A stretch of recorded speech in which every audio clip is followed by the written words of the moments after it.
좋은 아침입니다. 오늘 잠언 42번째 시간인데요. 이제 30장과 31장 다음 주에 나누면 잠언을 마칠 것 같습니다.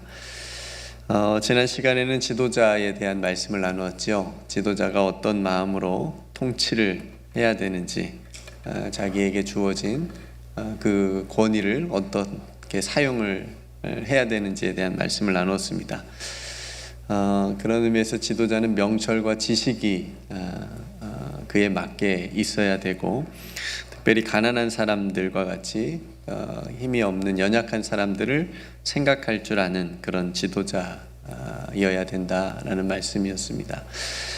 예수님께서 특별히 만왕의 왕이셨음에도 불구하고 섬기는 종의 모습의 지도자의 모습을 우리에게 보여주셨습니다.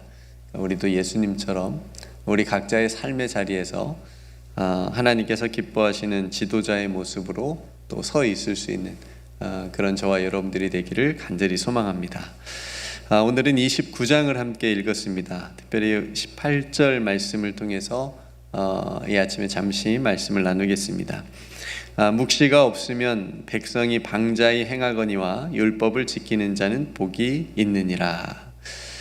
여기서 묵시는 일반적으로 선지자들을 통해서 하나님께서 주시는 하나님의 어떤 계시, 하나님의 뜻, 하나님의 말씀, 이렇게 우리가 해석을 할 수가 있습니다.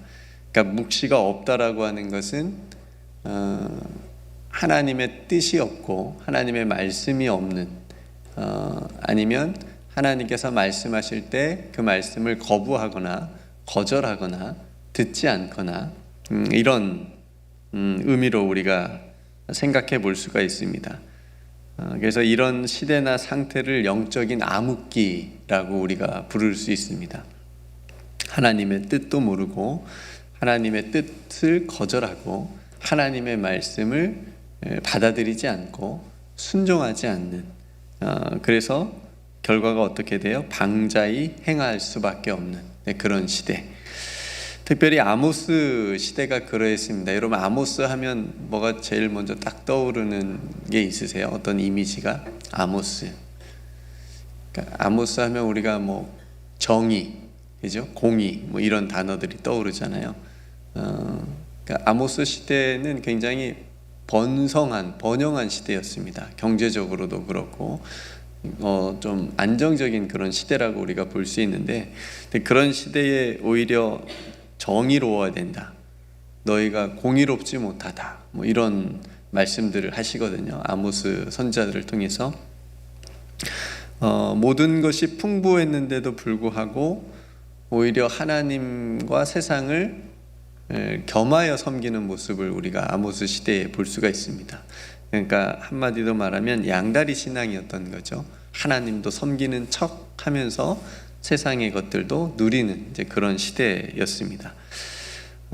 그러니까 굉장히 많은 부분에서 타락할 수밖에 없었죠. 그래서 아모스 선지자를 통해서 하나님께서 이렇게 말씀하셨습니다.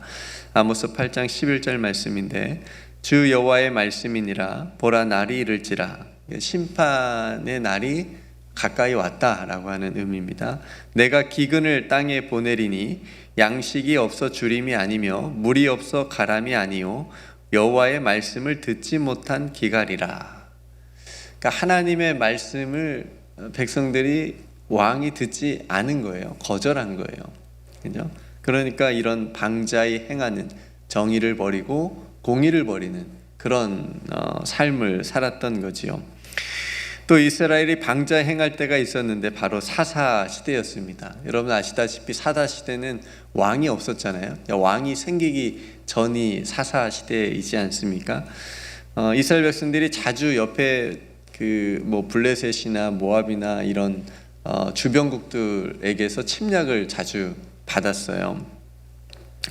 그러니까 이스라엘 백성들이 생각을 한 겁니다. 자신들이 죄를 잘못한 것은 생각하지 않고 우상을 섬긴 건 생각하지 않고 왜 자신들이 이렇게 침략을 자주 당하는지, 괴롭힘을 당하는지.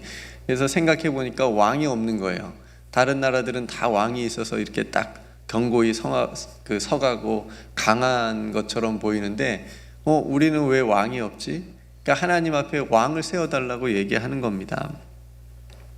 그러니까 하나님께서 만왕의 왕이 되어 주시고 또 하나님께서 말씀도 주셨고 사사들을 통해서 보호해 주시기도 하셨지만 이스라엘 백성들은 그거를 모르고 번번이 구원을 받으면 또 죄를 짓고 또 넘어지고 이런 상황이 반복되지 않습니까?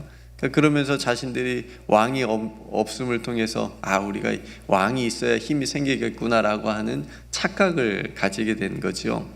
그러니까 그 원인을 자신들에게서 찾지 않고 자신들에게는 없지만 주변국들에게는 있는 왕의 존재 여부를 가지고 생각을 했던 거죠. 그래서 왕을 요구를 합니다.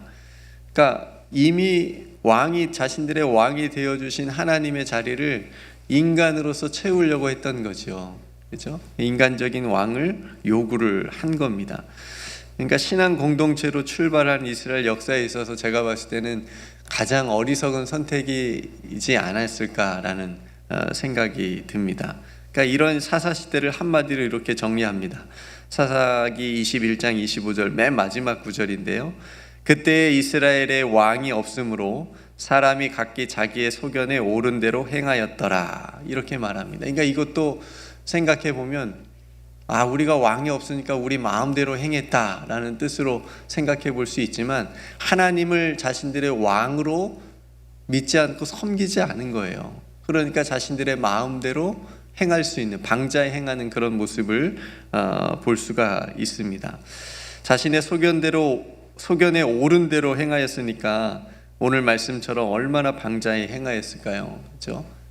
나는 이 우상을 섬기는 게 내가 맞는 것 같아, 옳은 것 같아.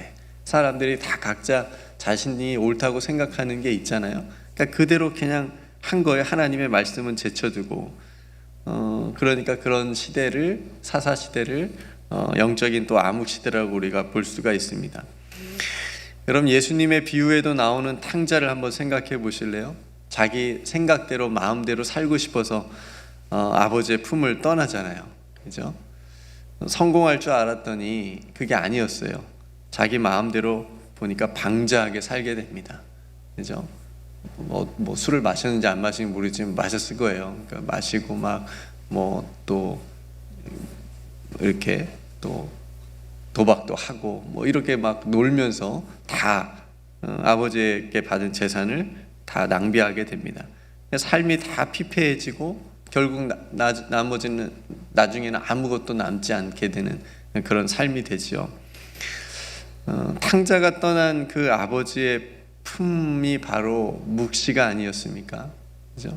탕자가 떠난 그 아버지의 품이 하나님의 말씀이라고 생각이 되어집니다. 그러니까 묵시를 떠나고 하나님의 말씀을 떠나고 그러니까 자신의 삶이 그렇게 방자에 행할 수밖에 없고 또 나중에는 그렇게 비참하게 되어지는 모습을 우리가 탕자의 비유에서도 볼 수가 있습니다.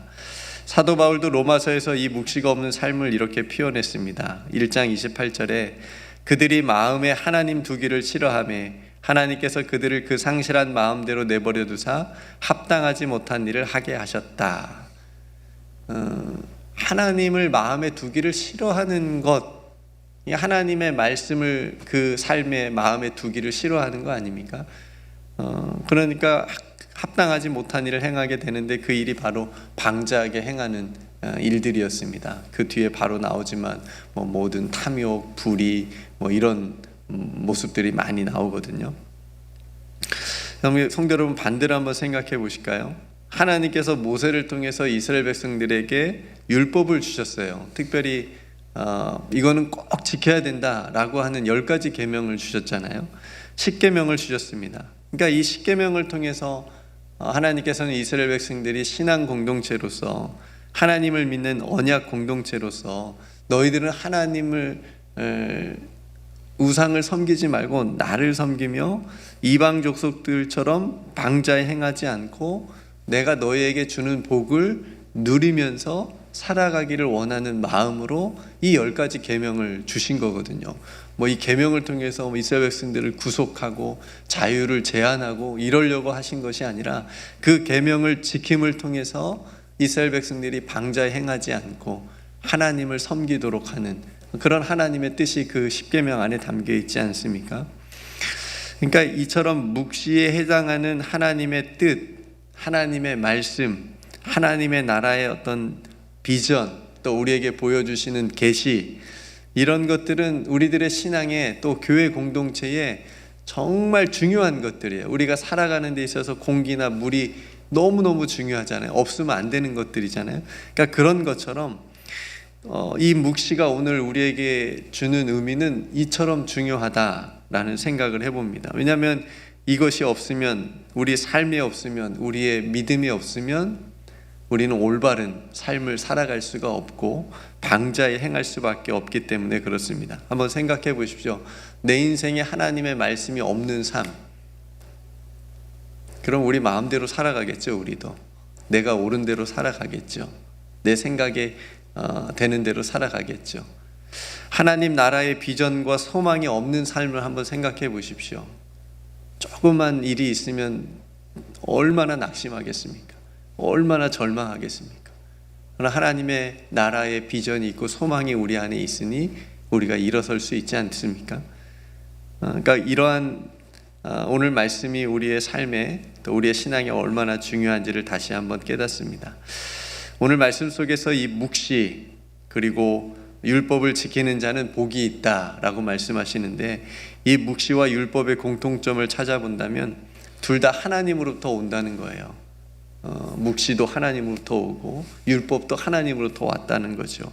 그러니까 우리들의 삶에 하나님으로부터 오는 것이 끊어지게 되면 우리는 방자히 행할 수 있는, 방자히 행하는 그런 삶이 될 수 있는 위험성이 있다, 이렇게 생각이 되어집니다. 오늘날 보면 최소한 우리들의 신앙이 우리가 가지고 있는 휴대폰 정도는 돼야 되지 않을까 싶은 생각이 듭니다. 휴대폰 없으면 못 살지요. 여러분 아침에 일어나셔서 뭐부터 찾으세요? 성경책이요? 오늘 일어나 성경책 한 장 읽어야 되겠다, 그러지 않죠? 오늘 메일이 뭐가 왔나, 나한테 밤새 카톡이 뭐가 왔나, 휴대폰부터 찾는 그런 세상이 됐습니다. 휴대폰이 제일 가까운 것 같아요. 남편보다도 가깝고 아내보다도 가깝고 자식보다도 가까운 세상이 된 것 같아요. 배터리가 다 닳아서 꺼질까봐 노심초사하죠. 뭐 어디 갔을 때 이거 배터리 다 닳으면 안 되는데, 그래서 미리 또 충전해 놓기도 합니다. 우리는 우리의 믿음을 생각할 때 이 휴대폰처럼 또 하나님의 말씀을 생각할 때 우리가 가지고 있는, 가까이 하고 있는 휴대폰처럼 가까이 하고 있나, 또 충전하면서 살려고 내가 노력하고 있나, 하나님의 말씀이 내 안에서 떨어지지 않도록 나는 그렇게 충전하려고 노력하면서 살고 있나, 내 안에 말씀이 부족하고 없는 것 같아, 또 말씀 충전 빨리 받아야 되겠다, 그러면서 우리가 말씀을 사모하면서 읽고 있나, 묵상하고 있나 라는 생각을 점검을 해봐야 되겠습니다. 제가 가끔 전화기가 먹통될 때가 있어요. 물론 깊은 어떤 캠핑장에 가면 전화기가 안 될 때도 있죠. 신호가 안 잡히니까. 근데 우리 교회도 안 잡혀요. 지하에 내려가면 제 핸드폰은 먹통이 됩니다. 그래서 밖에 나와서 이제 급한 전화를 해야 되는데, 또 되는 티모빌은 된다고 하더라고요. 광고하는 건 아니고요. 저는 제 전화기는 그런 회사가 아니어서 지하만 내려가면 연결이 잘 되지 않는데, 왜 그럴까요? 왜 연결이 안 되죠? 주파수 연결이 안 된, 주파수가 안 오니까 그런 거잖아요. 거기 밑에까지 닿지 않기 때문에 그렇습니다. 그러니까 성도로 우리가 이처럼 하나님과의 관계에서 하나님과 연결되는 주파수와 같은 것이 끊어지면 그렇게 되는 거예요. 하나님과 연결이 안 되는 거예요. 그러니까 하나님과 우리를 연결시켜주는 가장 좋은 게 뭐냐면 두 가지가 말씀과 기도예요. 말씀은 하나님께서 우리에게 내려주시는 주파수예요. 하나님께서 우리에게 주신 거잖아요, 말씀. 기도는 뭐예요? 우리가 하나님께 올려드리는 주파수예요. 그러니까 이 영적 주파수가 딱 맞으면 되는 거예요. 일이 되는 거예요. 살아나는 거예요. 연결이 언제든지 되는 거예요. 그러니까 우리들의 신앙이 이런 신앙이 되면 우리가 방자에 행할 수가 없죠. 복을 받는 신앙이 되지 않겠습니까? 우리 안에 말씀과 기도가 살아있을 때 우리는 하나님과 그래서 깊은 사귐을 가질 수 있게 됩니다. 그런 의미에서 우리가 새벽 예배를 드리고 또 주일 예배를 드리고 하루에 한 번 혹은 일주일에 한 번 드리는 어떤 예배, 또 말씀을 듣는 것, 묵상하는 것, 기도 드리는 것, 이것이 얼마나 중요한 것인지를 우리가 깨닫게 됩니다. 성도 여러분, 우리가 걷는 길은 묵시가 없는 길이 아님을 믿습니다. 우리가 걸어가는 길은 하나님의 말씀이 없는 길이 아니에요. 하나님의 말씀대로 인도함을 받는 길이고 하나님의 뜻대로 순종하면서 걸어가는 길이 되는 것입니다. 우리가 걷는 길은 우리를 구원하시는 분명한 하나님의 선하신 뜻이 있어요. 뜻이 있어요. 제가 요즘 자주 묵상하는 말씀인데, 하나님을 사랑하는 자 곧 그 뜻대로 부르심을 입은 자들에게는 모든 것이 합력하여 선을 이루느니라. 선을, 하나님의 모든 것이 삶을 통해서 선을 이루어지게 하려면 해야 될 것이 있더라고요. 우리가 하나님을 사랑하는 거예요. 내가 그 뜻대로 부르심을 받았다고 믿고 순종하는 거예요. 그런 사람에게는 모든 것이 합력하여 하나님의 선하신 뜻이 이루어진다라고 하는 말씀을 더 굳게 새기면서 살아가려고 묵상을 하고 있습니다. 하나님의 약속을 믿고 젖과 꿀이 흐르는 땅이라는 비전을 품고 말씀을 쫓아갔던 아브라함처럼 우리들도 길과 진리와 생명이신 예수 그리스도를 따르는 그런 삶이 되시기를 주님의 이름으로 축복합니다. 그런 삶을 살아갈 때, 하나님의 말씀에 또 순종할 때에 우리의 길 자체가 복이 되는 줄로 믿습니다. 성도 여러분, 우리 안에 묵시가 없는 게 아닙니다. 하나님의 뜻이 있습니다. 구원하신 뜻이 있고요, 우리 안에 하나님의 말씀이 있습니다. 하나님 나라의 비전에 소망이 있습니다. 이걸 잃어버리지 않아야 됩니다. 이걸 잃어버리면 우리가 방자의 내 마음대로 살아갈 수 있는 그런 위험한 삶이 됩니다. 하나님의 말씀으로 다시 하나님 나라의 비전으로 하나님께서 기뻐하시는 참된 진리의 길을 오늘도 걸어가실 수 있는 저와 여러분들이 되시기를 주님의 이름으로 축복합니다. 함께 기도하겠습니다.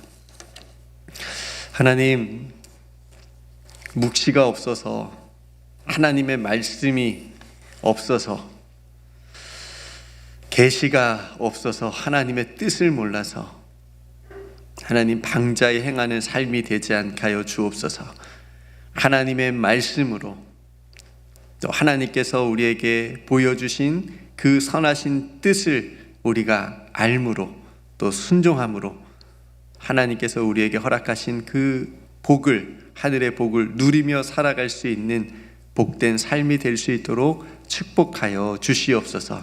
하나님, 오늘 또 우리가 걸어가는 길은 예수님과 함께 걸어가는 길인 줄로 믿습니다. 하나님의 말씀으로 인도함을 받는 길인 줄로 믿습니다.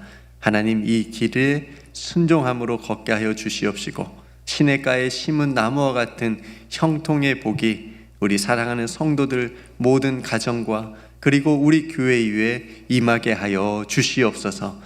하나님, 이 새벽에 하나님 앞에 간절히 기도하는 기도의 제목을 하나님께서 들어 응답하여 주옵소서. 더 깊이 하나님을 만나는 시간 되게 하시고 하나님과 깊은 사귐이 있는 그런 시간 될 수 있도록 축복하여 주시옵소서.